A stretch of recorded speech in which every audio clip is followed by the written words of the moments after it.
We're doing the halal seafood diet for Shia Muslims. I'm Katie Zook. I'm Kelly McKeon.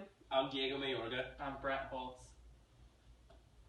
Okay, so to begin the slides, we go over the history of halal. So halal is an Arabic word that is used to describe food that is wholesome and pure, that is fit for human consumption. It is also permissible and lawful according to the Quran or the holy book of Muslim teaching. Halal is a term used to define food that is consumed by Muslims. It applies to meat, seafood, poultry, and other food products. Halal food must be properly certified in order for allowance of Muslim consumption. There's also some other terms that we learned. Haram is a term used to define food that is otherwise prohibited for one reason or another. Mashbu is food that is questionable or doubtful for Muslims. Makruh is not necessarily haram, but is generally disliked by Muslims. And then there's Zabiyah and Dabiyah, that is a term used to describe meat that is otherwise slaughtered and by Muslims standard and is slaughtered by Muslims. Dietary restrictions go. They differ slightly. Shia Muslim only eat fish that have scales and that are visible to the naked eye. All other aquatic animals are considered haram.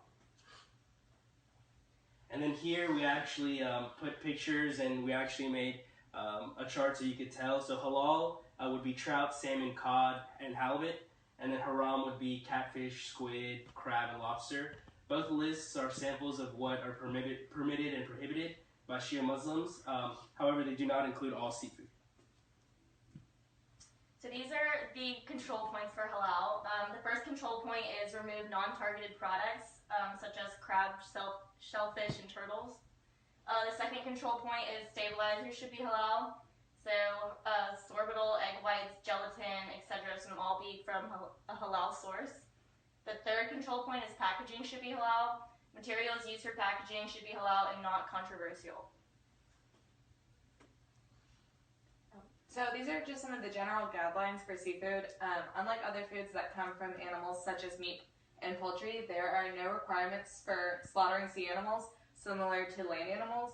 However, sea animals must be killed humanely, so they should usually be left out of the water, and that should be the way that they are killed. Processing seafoods must meet the following guidelines, which maintain the identity of the product, no prohibited ingredients, haram, and no use of equipment that has been used for haram products. So we need a diet consisting of 3 meals, so breakfast, lunch, and dinner. For breakfast, we did salmon and scrambled eggs.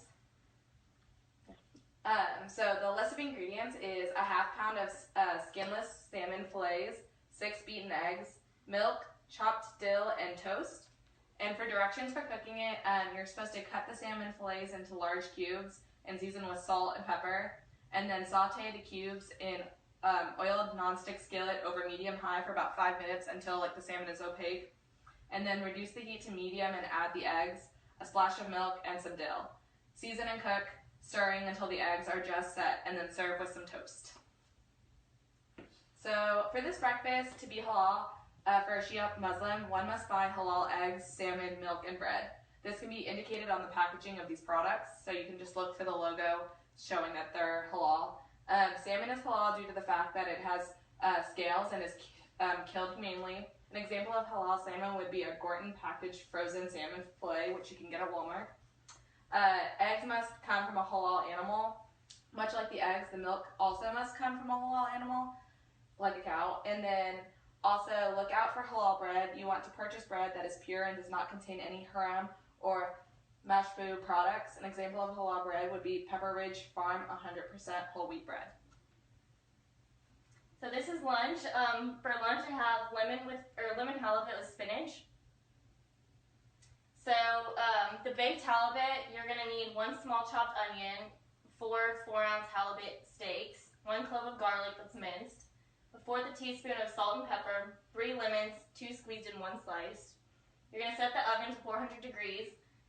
Mix onion, garlic, salt, pepper, 2 squeezed lemons, and a halibut into a bowl. Then you're going to place the halibut into a rectangular baking dish at least 2 inches deep and pour the remains of the bowl around the halibut. Place the lemon slices on top of the halibut, bake for 20 minutes, and serve immediately. And the side dish is just sauteed spinach, which you're going to need 8 ounces of fresh baby spinach, a fourth a teaspoon of salt. And how you're going to make this is placing spinach in a medium-sized nonstick pan. Cook on medium to medium-high until the spinach is wilted around 4 to 5 minutes. And once wilted, remove from the pan and sprinkle salt over the spinach. For this meal to be allowed for Shia Muslims, all ingredients must be halal certified.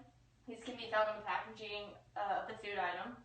Halibut is a Shia Muslim because halibut has scales and was killed humanely. Example of halal certified halibut is frozen Greenland halibut fillets. And then for dinner, we decided to go with roasted cod and scallions with spiced potatoes.